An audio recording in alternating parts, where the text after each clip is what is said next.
Frédérique, I'm really happy that Pauline suggested you to be part of the symposium and that you are with us, even though from a distance.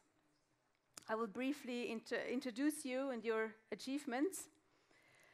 Frédérique Aït-Touati is a theater director and historian of science at the National Center of Scientific Research. Her focus is on the relationship between science and art and the aesthetics of the Anthropocene. She has published Contes de la Lune, translated as Fictions of the Cosmos, and Terra Forma. Lecturer at the University of Oxford from 2007 to 2014. She now teaches at École des Hautes Études en Sciences Sociales and is the scientific director of the Master in Political Arts at Sciences Po, founded by Bruno Latour. With Latour and her theater company, Zone Critique, she has created plays and performances, including Gaia Global Circus, Make It Work, the theater of negotiations, Inside, Moving Earth, and Viral. All these are works that have been presented around the world. In her talk, entitled Theatrum Naturae, echoing Pauline Julier's title and in close relation to her film, she will describe the importance of theater as a site of knowledge production in the Renaissance and the 17th century, but also today, and will present a few examples of her past and present projects with Bruno Latour and other colleagues to renew and extend their way to represent and think about the earth through theater and cartography. So, Frédérique, the stage is yours. Well, thank you. Thank you very much for your invitation. I'm really honored to be part of this colloquium, and I'm very happy that this is not the end of the world, despite what we could think. I would also like to say a special thank you to Pauline Julier, whose work I'm a great admirer of, and I'm very happy that you just watched the film. So I've decided to take the title of this beautiful film as a starting point for my own talk, which won't be too long. I think 25 minutes, half an hour. And of course, I won't try to compete with Pauline's amazing images, but I would like to add a few more images into your minds to help the discussion we will have afterwards. So I will now share my screen with you. Okay, I imagine you see it. Okay, so Theatrum Naturae, in fact, the translation of the title is Theater of Nature. And of course, it's Latin. It's a way to echo Pauline Julier's film, Naturales Historiae, Histoire naturelle in French. One of the things I would like to share with you today is the idea that theater is one possible paradigm to think about the way we have understood nature through history. Not only understood nature, but actually the way in which we have built nature as a concept. So in this sense, I will take the idea of theatrum, theater, as a very concrete thing. Of course, Theatrum Naturae, Theatrum Mundi, as we know, it's a metaphor. But I'm also a theater director.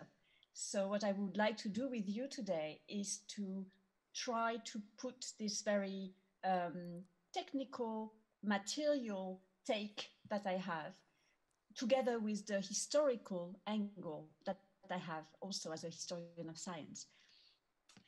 So let's see, why have we tried for a very long time to put the Earth on stage? In fact, I think we will all agree to say that in our time of ecological catastrophe, the place, the nature, the situation of the Earth are under debate. The sciences of Earth system, or Earth system science, as they call themselves, ESS, are questioning the interactions between the living things and the Earth. In fact, contemporary biology is upsetting our representations of the boundaries between the animate and the inanimate, between the living and the non-living, between the human and the non-human. As we know as well, the ecological crisis is profoundly transforming our conception of the limits and resources of the Earth. In fact, the ecological problems, by their, I would say, scale, by their magnitude, by their duration, are a challenge to representation. And that's the reason why I strongly believe, and I guess this is something we share in this room, the belief that the arts, from literature to the visual arts, from cinema to theater, are mobilized to capture this new cosmological revolution. Or in fact, one could say that very often they have anticipated this change. They have actually made very concrete. They have made concrete, the idea that the Earth is not an entity divided from humanity, that it is therefore not an object that can be used, nor a simple setting, a decor to be contemplated. And in fact, I could say that ecological thinking today can only be done through the arts. This is what I will try to share with you today as a conviction, as an idea. Of course, you can see on this image that there are difficulties of representing the Earth, and even more so today, because the hyper objects, like Timothy Morton calls them, the hyper objects of climate change, make artifacts more necessary than ever. We need maps, we need films, we need plays, we need artifacts to understand reality, to understand what surrounds us and what we do with it. And what I would like to do today is to show to what extent we have always needed those artifacts. This is not new. Actually, even in the 17th century, scientists, philosophers were using art, literature, theater, stage to try to grasp the Earth. But today, it's even more necessary. And with all the tools that we have in hand, I believe that architecture and theater have a particular role to play, at least for me. Maybe because they can build small worlds, they can build world models, and also maybe because they have participated in the history of the artifacts and images that have changed through history our representations of the world. So it's precisely with the tools that made our idea of the Earth, that made our idea of nature, that we need to work again, maybe today. This is one of the reasons why, over the past 10 years, theater and architecture have become, for me, the main tools to explore the transformation of our conception of terrestrial space, and also the transformation of our way of inhabiting it. Habitability, I would say, is one of the key issues here. And that's why, again, the spatial arts of theater and architecture are so important to me. In order to share with you a few and brief examples, I will use two closely related projects which bring together theater, architecture, set design, and cartography. The first is my theater experiments with Bruno Latour and my theater company called Critical Zone. And actually for the 5, 10 or even 12 years now, we have been using theater with Bruno Latour in order to experiment with ideas about the Anthropocene, about his conception of Gaia, but also about the critical zone. And the most recent project is called the Terrestrial Trilogy and began in 2016 with the conference Inside, and then in 2019 with Moving Earth. And this year we just created Viral. The whole project is trying to think about our need to renew our representations of the Earth, both in terms of biotic and abiotic, living and unliving things.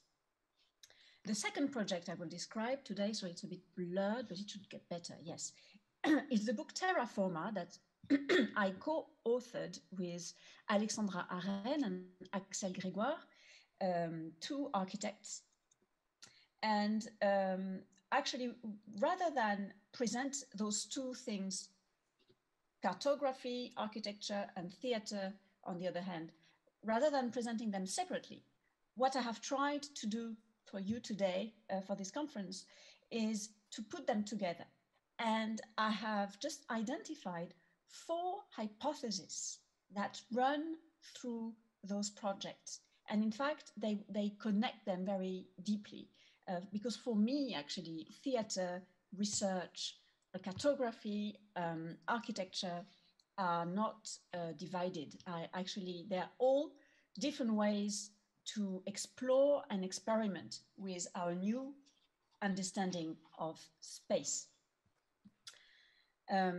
So that's just the summary, sommaire of Terraforma. As you will see, as you can see, it's little world models in a way, little optical lenses to represent differently the Earth.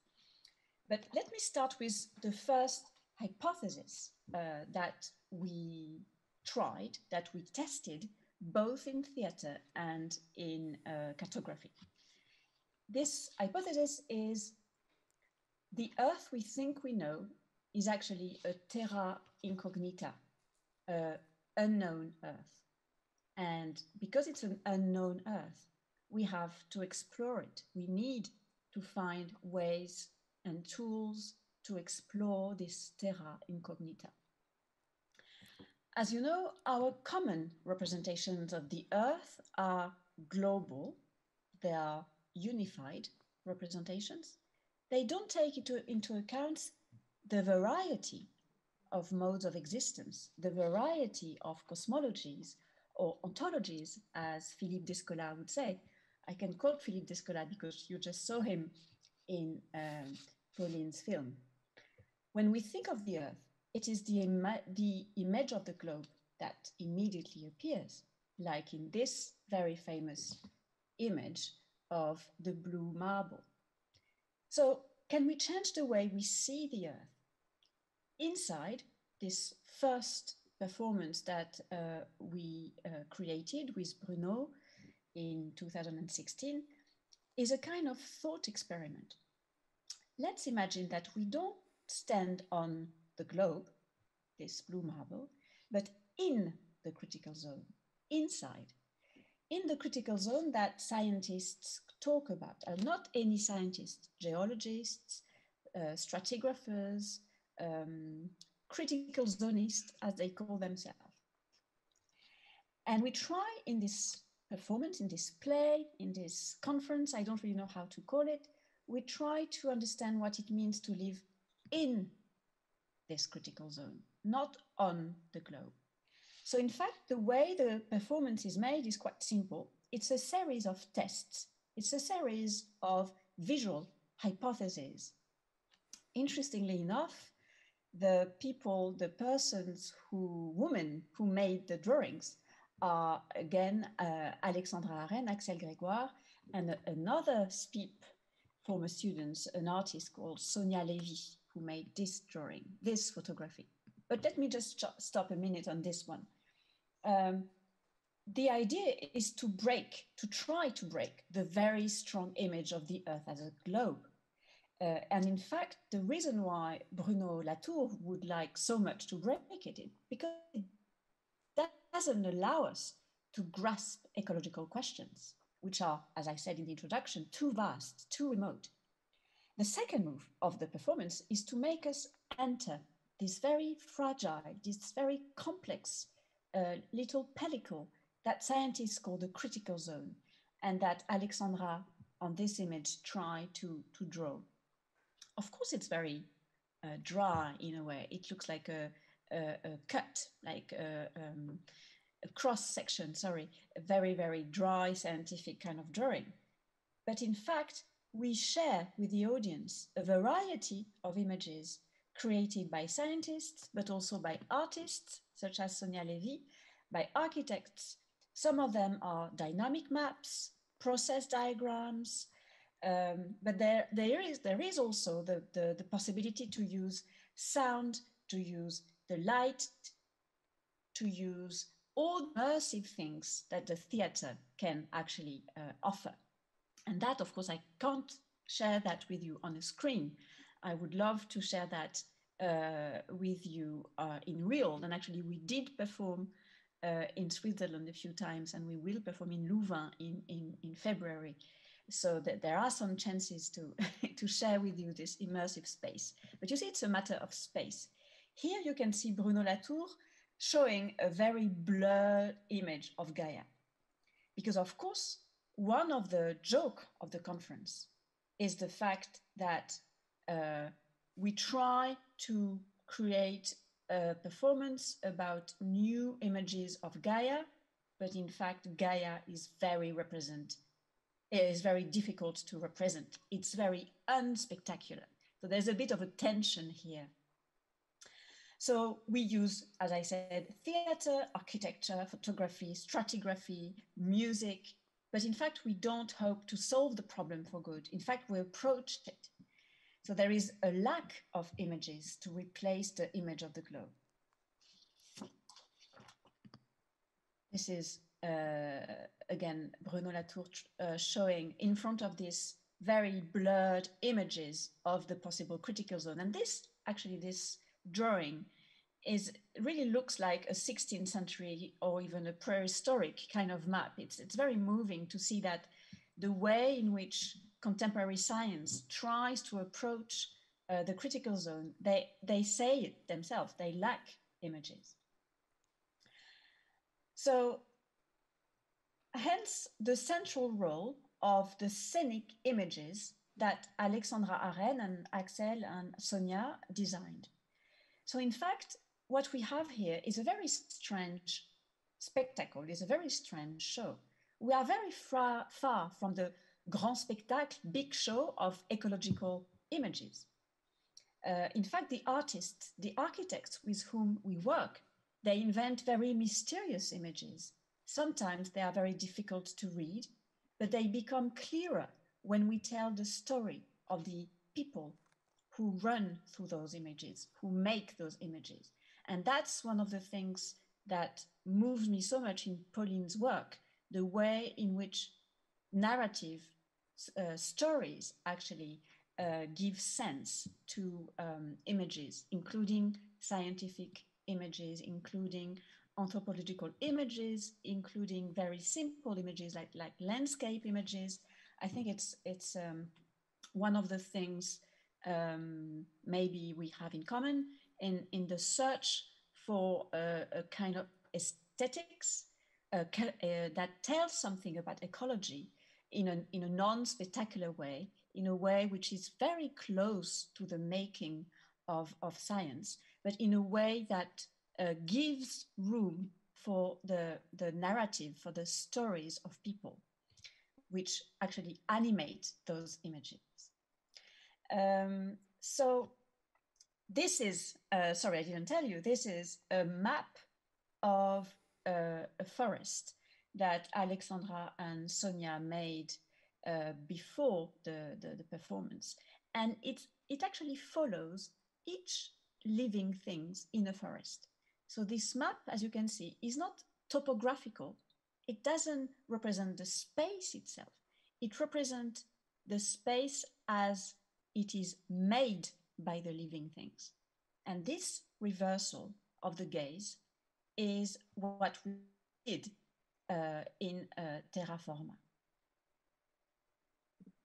So this is Bruno, sorry, it's blurred, in front of this map of the forest.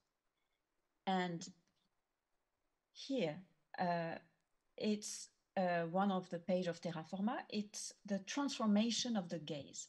Basically, how do we go both, as you can see in the spectacle inside, both in the theater and in the book, how do we go from the blue marble to something that we try to redefine? It's a shift in the gaze. It's a change in the point of view. The link for me between theater and research is particularly strong here, as you can see, because it's the same architects who drew the images for the play and the maps for Terra Forma. So the book, like the play, tries to break with the idea that the Earth should be seen from the sky, which is, as you know, the basic principle of cartography. So we propose an experience of space which is not from the cosmos, but from inside. So the first model of Terra Forma takes the ground, the soil, as a reference point in order to map not only the surface, but also the depth of the atmosphere. The soil map is a bit complicated. I don't have the time to get into it very deeply, but just to give you an idea of how it works. It's about shifting viewpoints. The soil map works like an upside down globe. The atmosphere is placed in the center here in the white, and the deep earth is around on the edge. And what occupies most of the map is actually the critical zone. Normally you don't see it. It's a very thin layer of the earth crust, which here stretches out like a skin. So this is the model, and then we made maps by using data of, in that case, of the Comical Valley near Lyon. So we used the model to draw this very strange map where the atmosphere is in the middle and the critical zone, the earth crust, is here. So we could say that it's a kind of anamorphosis. The point is to try to show what we normally or usually don't see. And of course, we have a problem of scale. The critical zone is infinitesimal in relation to the globe. But what we do here is, again, to reverse the order of things so that we can concentrate our gaze on this critical zone. This soil map allows us to visualize the depth, the moving strata of the soil, the organisms in it, but also the atmosphere inside as a closed system. So of course, you can't just put things in the air and make them disappear. They immediately come back to you. One could say that Terra Forma, this book, extends and radicalizes in a way the research that we began in the play inside. In both cases, the central idea is that the land we think we know is a terra incognita, as I said at the beginning, because our conception of the world is changing. It is this terra incognita that makes new representations and new visualizations necessary. And here I just want to remind you of an image you also saw in Pauline's film, which is this amazing drawing by Athanasius Kircher, whom I like very much. And like Pauline, and in Pauline's film, that starts with this amazing volcano scene of the death of Pliny the Elder. There are amazing descriptions of volcano eruptions in the Mundus Subterraneus by Kircher. That dates, the date is in 1660s, but the catastrophe he experienced were in the 30s of the 17th century. What is fascinating with Kircher is the way in which he represents the forces of the natural forces, water and fire, and of course the way he represents the volcano. the reason why I show you that, I don't have the time to expand everything, but just so that you realize to what extent our images, our attempts as attempts at describing the earth in a new way is actually related to very old images, Renaissance images, 17th century images rather. And maybe there is no coincidence here. I move quickly to the second hypothesis, which is that there is, at the moment, a kind of cosmological tipping point, a cosmological revolution that we are experiencing. And this is the second performance that we made with Bruno Latour a few years later, and it's called Moving Earth. And Moving Earth tests the hypothesis that we are currently undergoing a cosmological revolution as radical and as profound as the one of the age of Galileo. And this revolution is, of course, the Gaia hypothesis that James Lovelock and Lynn Margulis suggested in the 70s. And in a way, whereas the people of 1610 had to accept the shock that the earth moves, as Galileo was saying, now we have to accept an even stranger idea that the earth reacts, that the earth is actually moved by our actions. And in this performance, Bruno Latour tries to make again a comparison because at the time of Galileo, the revolution was not only scientific, it also disrupted the political and social order. And the idea for Bruno, hence this very simple staging that I made with this kind of parallelism between the time of Galileo and the time of Lovelock. Nowadays, Bruno suggests, Lovelock and Margulis are forcing us to change our worldview, our understanding of the cosmos. So this performance just shows this making of the Gaia revolution, so to speak. And it's also another way to show the critical zone. I move on quickly to what we did.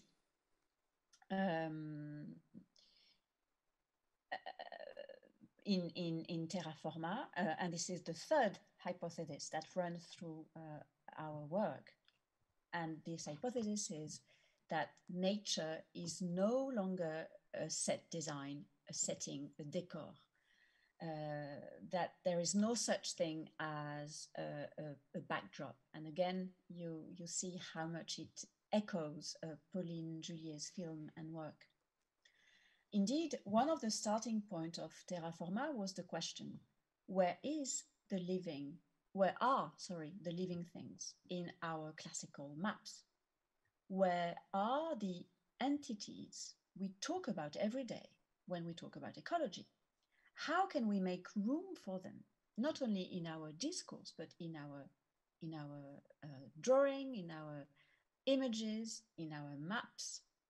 So we tried to answer this question by questioning cartographic convention and by hacking, in a way, the classical tools of cartography and architecture. And I just show you one more example of those maps. This is a map of living landscape. Why living landscape? Well, because the idea, like in the map of the forest I showed you earlier, is that there is no such thing as a space that could be a container, but that actually space is made by the living. So you see, it's a complete reversal of the relationship between space and things, between space and actually not things, but between space and living things. So we removed in that second map, we removed the background, and there are no topographical elements. So what will build the landmarks? Well, what make the map, again, is the moving body of the animate things. animated things. They become the drive of the map, if you like. They become the maker of space. And just a few final images about the last show that we just created last spring at the Théâtre des Amandiers with Bruno Latour. As I told you, it's called Viral. And of course, we could not show it in public because of the virus. And this idea, this third performance is actually trying to continue the idea of living landscape, this idea. How? Well, because it explores Margulis' innovation, Margulis' amazing idea. What she was, this very important scientist, and to my belief, she's even more important than Lovelock, but Bruno wouldn't like me to say so. But I've been really amazed by the power of her science. What Margulis does is that she gives back their power to living bodies, their agency. And of course, for a theater person like me, it's so interesting because theater is made with actors, agency, forces. So suddenly it means that we have to renew our way of doing theater.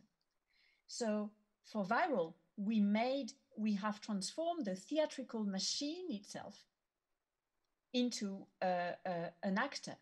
So the audience is on stage in the middle of the dancers, actors, performers, stage technicians. They are not hidden in the darkness of the backstage anymore. Everybody is actually acting to create this space that we inhabit together. And this is one final image of Viral, because of course now we are all on stage. So when the curtains open up, we are in front of this landscape, a beautiful landscape, but it's not actually the earth. It's a nostalgic image almost of our old relationship to landscape as a backdrop, as a paysage. A few words to conclude. Those theatrical projects and this book can be read in retrospect as chronological markers of our common understanding of Gaia with Bruno Latour and my company and other colleagues. And of course, Pauline is part of the discussion and has been part of the discussion for years. And I think it's those attempts, because of course they are attempts, they are experiments, are ways of trying to realize, to cope with the shock of our discovery of Gaia and of the new climatic regime, as Latour calls it. First, we questioned the shape of the Earth and we tried to visualize Gaia inside. Then we tried to understand in which direction the Earth is moving and on which planet to land on in moving Earth. And now we try to explore the consistency of the Earth and its entanglements of different living things in Viral. So we thought we were outside the globe, and in fact we are in the critical zone. We thought we were safe within our borders, but we are in fact dependent on a bewildering number of things that come from outside and make a territory that we have a difficulty in representing, in tracing. So the question is how to explore once again space, territory, and the Earth. Through modeling, through simulation, visualization, we have tried, and when I say we, again, it's many people. It's very moving and important for me to underline the fact that Bruno Latour has a way to work with which is always very, very collective. And actually, I don't see how it would be possible to address those questions as a single person. So now all the things I do are in a way collective. We need alliances. So I was saying in each project, we have tried to create the conditions for a thought experiment. In each case, we were trying to question Gaia as an agent, as an actor. And that's why theater is one of the possible laboratories where we try to understand this agent, this new actor on the stage on stage. So in this history, the theater has been a place where the forces of the world, the storm, the tempests, the rain, have always been expressed. They have always had some room next to the human. The humans and non-humans have always been gathered on stage. Since the Greek, the theater has known or knows how to stage non-humans, how to make beings who do not have a voice speak. That's why, in a way, one of the questions, one of the very urgent questions for us, I think, today is that we have to repopulate the stage. We have to reopen it to the multiplicity, to the complexity of the natural actors. We have to make other voices heard, other scales of time and space possible. And it is with this question in mind that Latour and friends, I could say, have dreamed of a new theater of the globe for our time. I think I will stop now. Thank you very much.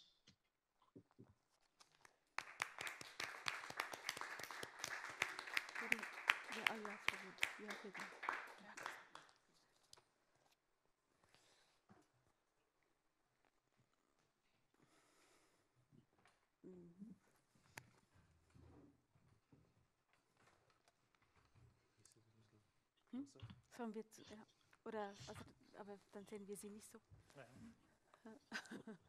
Okay, Frédérique, thank you very much. We're trying to establish a conversation now that Toni Hildebrandt is moderating. And by the way, also for the audience, we have now Pauline Juliet on stage with us too. So, yeah, thanks a lot, first of all, Pauline, and also for the wonderful talk. We saw so many images now, and it's really hard to start actually, because I have like so much impressions and thoughts on my mind. But I would like to take up something from your film, and I think also something which relates to the talk. And in the interview with Latour in your film, he mentioned this Natural Contract by Michel Serres, which is a book which was published 30 years ago, so it's quite a classic in the field, and I think it's quite important for Latour and this whole trajectory. And this book starts with an interpretation, an allegorical reading of a painting by Goya, where you see two fighters. So these fighters, they're standing on the mud. They don't realize that they are sinking in the mud. While they are fighting, they are also sinking into the mud because they are fighting. And Serres reads this as an allegory of the social contract. The social contract, which is not aware of the third actor, which is nature. So this has a complex art historical context. It's actually an interpretation of an etching, I think, by Hogarth, where you see actually the social contract, the social context. So you see the other people in the village, you see the architecture, and then Goya reduces this to these two actors on the mud. And Serres goes from this to this extremely harsh critique of the social contract, as we know it from Rousseau, or then also later in variations in Hegel and Marx, a focus on the social field, on the social contract, and proposes this natural contract as a countermodel.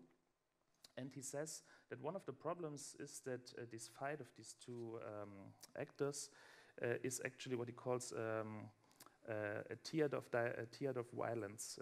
This is for him. This is he uses in fact this tiered metaphor, and this would now be like to come to a question. This would be my question. So when you kind of reinterpret it really interestingly and with so many like extremely new images, this metaphor of the theater, and also of course your work of montage and of of this play of so many different histories, and in fact you used the natural history by Pliny in the plural. No?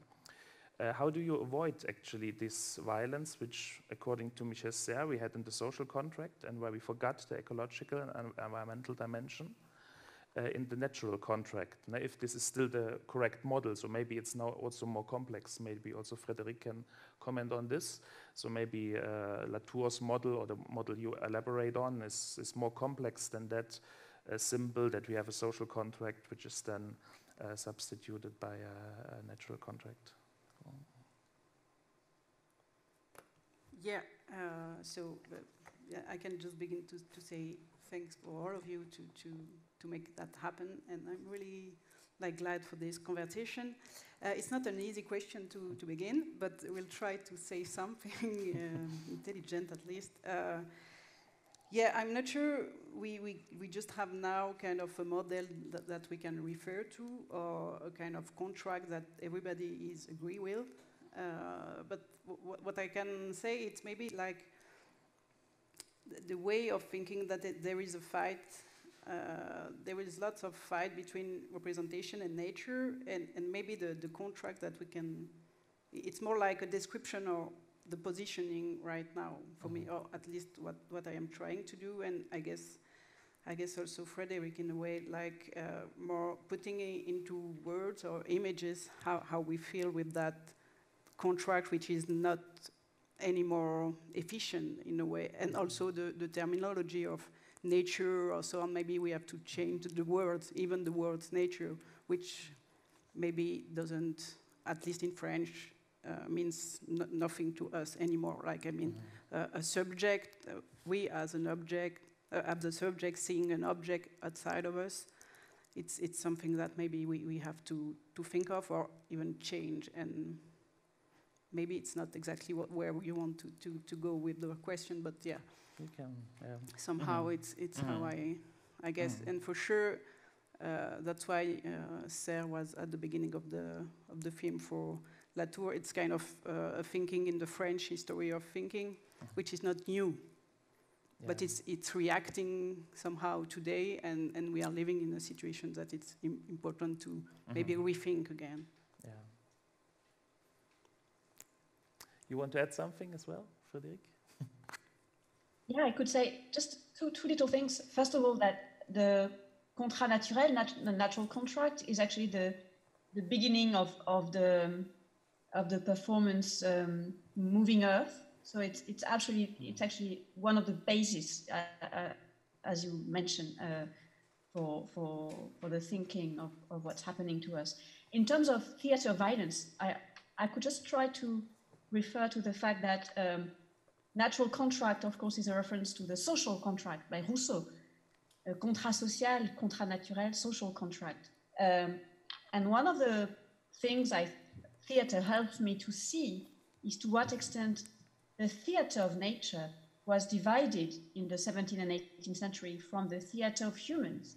And today, the two stages kind of shock, kind of, they encounter in a very violent way, which Chakrabarty called the geohistory.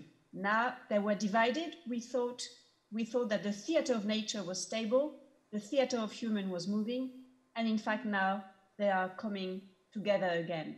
And I think this is something that Michel told us already 30 years ago by mentioning this violence. Yeah, thanks a lot. And now I have a question, like really for your working progress, or for your method, because you use a lot of images or resources. Also, we saw the images by Athanasius Kircher, which come obviously from a time much before the Anthropocene, wherever we date it. Even if we take the earliest date by Bruno Latour in 1610, no? Even then, of course, Pliny is in the 1st century. Is much before. And so do you see, like, sometimes also, like in the talk by Frédérique with Kircher, do you see like a potential to reread this in a different way now? Or how do you work with this kind of anachronisms, and also this like if I say it right, like critical kind of contradiction that we have kind of images from a capitalist area and from the Anthropocene, and then we have reference points from before. Like how are you working with this in the montage? I mean, somehow it's very intuitive, or it's also like my work. It's also, yeah, being moved by images and just trying to get images together. But more deeper, I think we came from a visual history, and for me, sometimes it is great to just come off the roots. And in that film, the idea was, yeah, maybe we have kind of, we learn to see something, and we just recognize something in nature that we have learned to see. So it was like, yeah, go back to the roots and just begin to see how it starts in a way. And the idea of being in an encyclopedic mode have a starting point in the Occidental way of thinking of science, and also of visual representation. So I was get back to these roots, and after it's also that it's something that it's more easy for me, because, for example, I can use images from now, but there is so much, and also it's something else to speak about images from now, because, for example, this representation of today, and also of how we see nature today, it has another meaning, also another way to do images. At that time, images was also something for knowledge. And it has a different power and so on. It's not like saying it's better or worse, but it's like it's something else. So, and for my practice, images are the same as words. So we can have knowledge from images, or from words, or from narratives, or so on. Yeah. Especially in the book publication, on the book is itself a work. So there's a book which we can also then later show around. Which is kind of a pendant to the film. I was reading it like this, and there had even more this impression that there's also kind of a certain melancholy, especially with the paintings from this often colonial history, of course, 16th, 17th, 18th century, of a little bit like the metaphor or the story which Bruno Latour told of the airplane, and there's of course no, even if like the plane was flying towards globalization or modernity, but even the starting point, it does not exist anymore. And one sees this, but one sees this, I think, very much by the way how you use these images in the book. So I'm not sure if you would agree. Yeah, so sure. There's this kind of work of mourning, and somehow it's also, no, it's not a old work, but it's 4 years or 5 years now ago. So I could say I don't have the same feeling right now, but at that time, some kind of nostalgic way of looking also at nature, and with the idea that we could be in the sublime way of the big nature and so on. So I was a bit like into this phantasmagory also. I mean, it's not like it's that's true. And would you like, because this is of course maybe a good way to preach it to Exactly. Nairs, no? Because when one goes to the Trinkhalle, there's perhaps also some kind of melancholy about that time, but of course also we have a realist take on it. So I don't know, you as a creator. Yeah, and I turn a direction towards the exhibition and the work you show here. And I think that it was made during the Corona lockdown time, where you were kind of locked in almost in Rome, at the Istituto Svizzero. And it also has this kind of trauma and disorientation very strongly represented. And I don't see your work so much prospecting into the future, or looking like for new beginnings or new visions and perceptions of the world today, but rather this traumatic aspect of it. Maybe it had to do with the situation during lockdown also, and it's part of the the work too. But yeah, maybe you can say something towards that perspective. Do you see new beginnings or new images, new approaches? I'm not sure I am the right person to see new perspective, but in a way, the film which is here, it's somehow a kind of a new world also, like saying there is images floating everywhere and we can grasp it and do an editing. It's not new at all. I mean, found footage is something in cinema for sure, but yeah, somehow, why do we make some new images? Oh, it was my starting point because of Corona, because of lots of things, but I did have this archive and I was thinking, okay, I can start something, but even it's not new for others, at least it's new for me, like having other images like that. And yeah, new beginnings, maybe my new work is more like into new beginnings.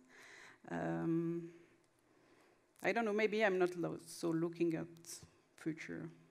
Yeah, it's not like so optimistic, but I don't know, I don't see my work like looking back or looking forward, but I'm trying to describe a sensation of the present, and for sure it's something like in a catastrophic way of, yeah, we are not living in the, I don't know, so optimistic times, so trying to describe that sensation of disorientation in a way, but I don't want to be so dark now. Right now, it's also like kind of, we can say that in a laughing way. I mean, it's not, I don't know what to say to that.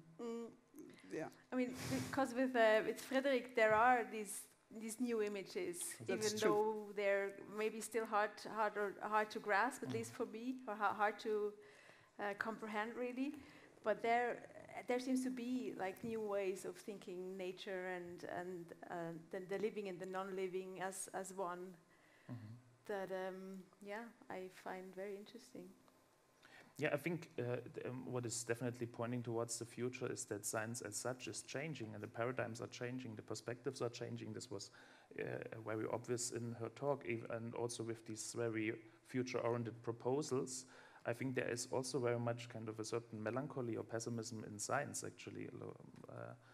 When I would speak like for my own work, I would take sometimes this perspective, I guess.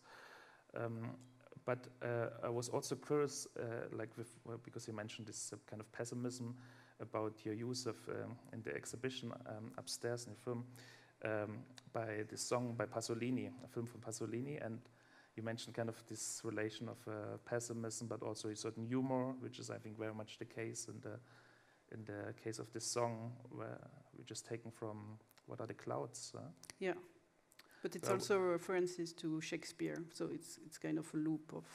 But it has really both. It has this comic side and this end of the world. It's not the end of the world side. So yeah, sure. Could you say something on this? Because I'm personally quite curious about it. Yeah, I mean, also in at the end of the Naturales Historiae, there is this kind of humor, which is like. Nevertheless, we will just end up in some science fiction and ending. So, I mean, yeah, for sure there is kind of humor and even I just have a new cut for this film and I just had some new images of Bezos in the space, in the first tourist flight space. And the images are quite moving also because they are just floating in the space, while we are just looking at fires. That's kind of, we can see that with humor. Oh, it can be tragic, but it's also like, okay. Yeah, this is this relation of the elements. I've thought about this also in your talk, Frédérique, with Kircher, because usually up until the change of climate, I think the elements were, of course, always kind of thought of in relation to the element doctrine. And there, a model which was omnipresent was that of balance. No? So the four elements, or the four, how is this called, the temperaments, and the four for the vier Säfte, they're always somehow thought in balance to each other, in equilibrium. And now we are very much witnessed with this new problem that we will have not anymore an equilibrium and balance, a harmony. Obviously, a lot of people propose that we should go back to harmony, to a kind of a sustainable model. But if fire as an element is kind of in the foreground, we perhaps have also to face it in a realist way, no? If the deserts are growing and so like of course this is also like I'm very metaphorically speaking, no? But I think it's a little bit the perspective also of Timothy Morton, to conceive of an ecology without nature, an ecology which is a realist. Yeah, for sure. So is this also something you try to work in, kind of this equilibrium of? If we see that from that perspective, also maybe the exhibition is also about that. I mean, the power of different elements, and for sure, I was more into the fire and earth, air, atmosphere element more than in water or something. But for sure, we have to. I don't know if I can say we have to go back to balance and harmony, because I'm not even sure that we already been so in harmony. I don't know. Actually, I don't know, but we can like cope with that idea of harmony for sure, and for sure we need to. I don't know how images can help with that, but at least trying to. Frédérique just left. Yeah, she left. No, I didn't left. Okay. It doesn't work very well, so I stopped my video. But I can see you, and I'm listening very carefully. Do you have something to say about this balance, equilibrium? It's difficult because harmony is one way to see the cosmos in the 16th and 17th century. So it's a very old-fashioned way to understand the cosmos. And it's very interesting because Lovelock and Margulis, they showed that what makes the Earth special is the fact that it's in a constant déséquilibre. There's a kind of no equilibrium constantly. So it's a very good way to define the life, the fact that it's never in equilibrium in a way. So that's just what I can throw in the discussion. Yeah, maybe we have to discount not having the same, like we are not global, we are not in equilibrium, we are just exactly. But it's true that there is this tipping point thing, which is very dangerous at the moment. So yeah, we are at the merge of something much bigger. Yeah, maybe at this point we could also open questions to the audience. Exactly. If there are any, please let us know. Yvonne Volkert. How about a microphone?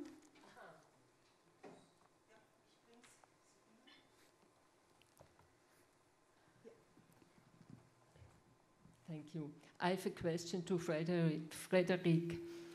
Maybe I did not understand it well, but for example, these cartographies, maybe the one with the forest, and if I understood it well, you said the forest topography, it shows the movements of all living beings in the forest, or I'm not sure anymore, but maybe if the video comes back again, I wanted to ask you if you could maybe show a little bit in detail what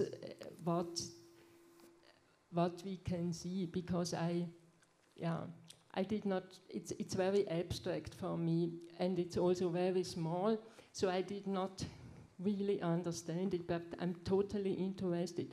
And what exactly is it what we see? Can you see it now? Yes. Yes? So it's Alexandra Aren and Sonia Levy's drawing of the Belleval forest in the north of France. And what they did is actually to use all the tools of the forest people, you know, the managers of the forest. So GPS, but also any kind of tracking things. So they actually accumulated loads and loads of data. And what they tried to do is to show how this territory is made by the movement of the living things, the things that move. Not only living things, but also the river. There is the river in the middle. Can you, can you maybe with your, can you, for example, one example show from the beginning to the end also? Maybe I can, so that's, for instance, thank you. Bird, that's birds, you can see them. That's bear, sanglier, bear, beer or bear? Bear. No, kind of bear, thank you. Because they have GPS captors on them. Then you have lots of dogs. Then you have people. You have bats that you can follow. So it's really an attempt at changing our understanding of space by starting with the movements. It's very simple. It's a very simple idea, but when you do it, it's quite striking. So the first time I saw this map, I thought, wow, that's a new vision of space.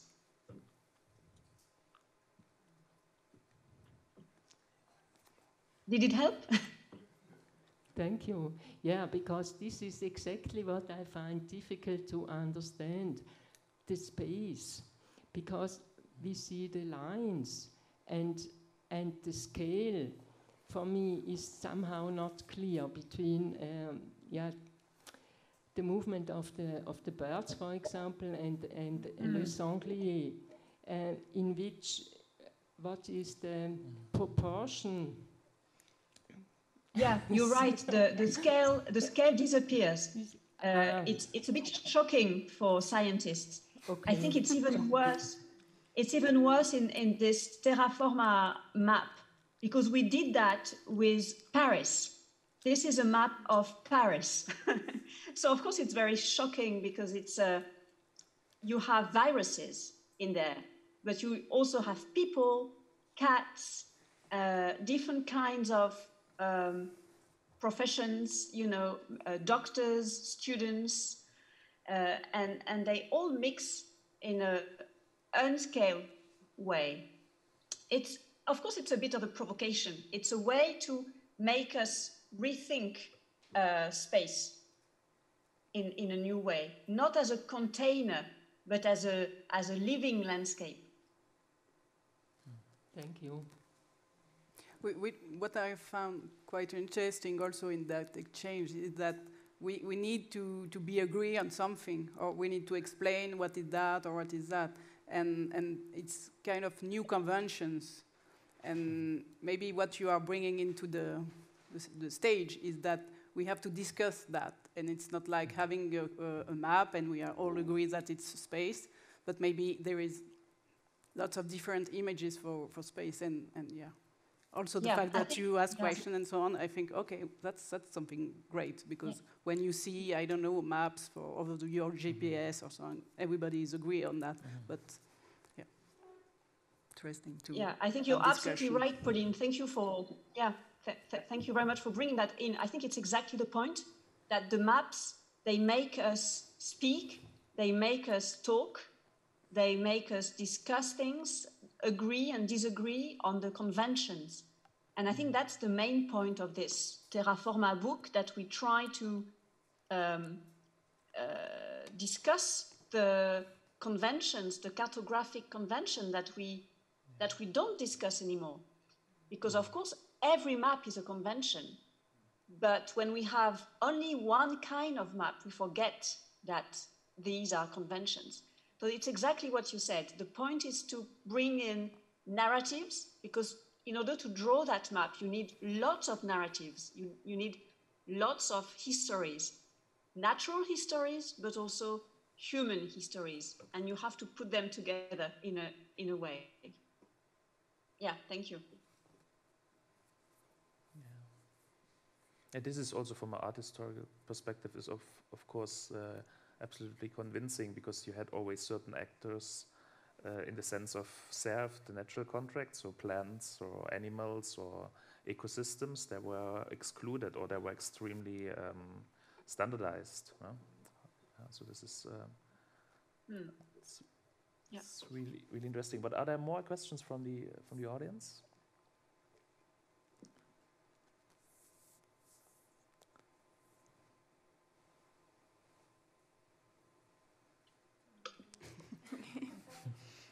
Please, Yvonne.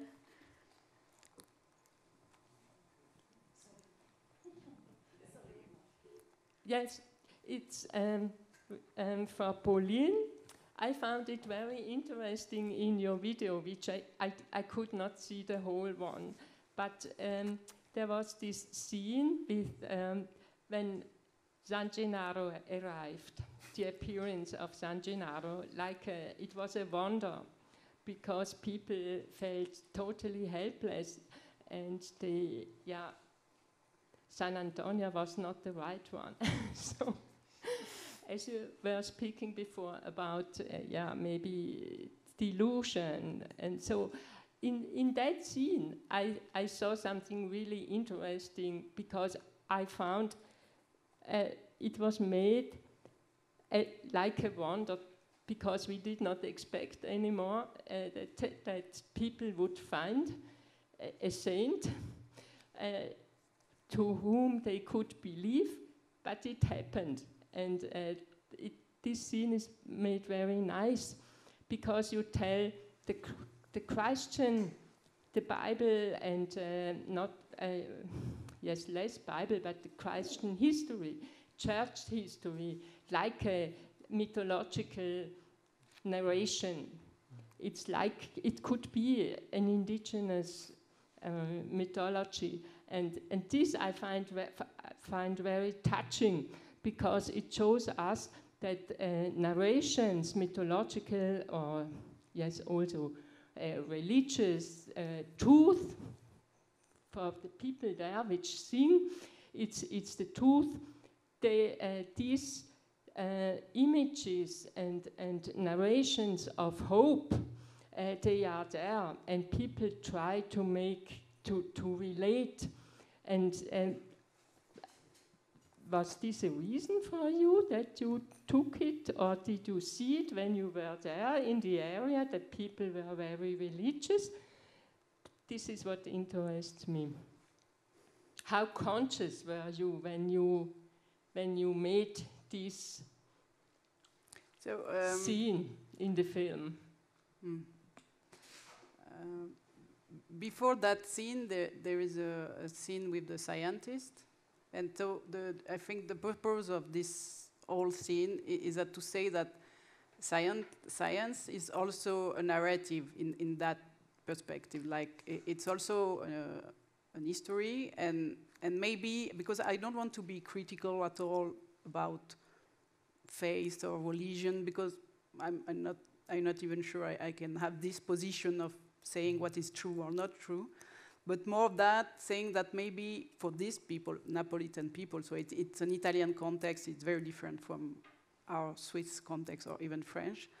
But in Napoli, the thing is that the people there are there because they believe strongly in both sides. Like, there is San Gennaro for sure, there is this miracle for sure, I saw that miracle. We can say it's not true or not true, but it happens. Why it's happened, it's another question, but it happens. But they are also convinced that the scientists there can manage. And so it's more like an and, like there is that and that, not that or that. And the fact that we, in the modern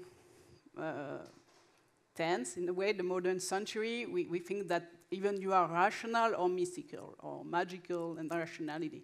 And in the experience of people, lots of the time, it's more both. I mean, even for me, like, I still believe in some old story, but I still believe in the science. So it's more like, for me, it's always more complicated that we are trying to separate those things. So, and also about nature, that we can say, okay, there is some science, some rationality, but it's also lots of mystic stories, even it's Protestant or religious or even indigenous. I don't care about how it comes from. It's not the point here, but more like, yeah, maybe the whole story, it's all together and the narratives are in both sides. I know that for scientists it's always a subject. I just, because I won't say that it's not true, even like science is true. But even, yeah, for example, for the people in Napoli, I mean, San Gennaro is true. Like it's alive. So yeah, maybe it's both. It's one cartography, scientific and religious, so very similar to.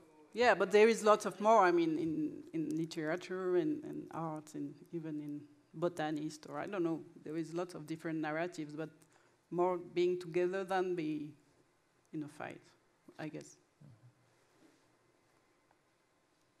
Yeah, thanks a lot. I think we should take a break before we start with the artist talk at 7. Thanks again so much for the film and for the work in the exhibition and for the curatorial work, of course. Thank you for the invitation. Thanks, Frédérique. Thank you. Thanks. Sorry. Thank you very much for being here.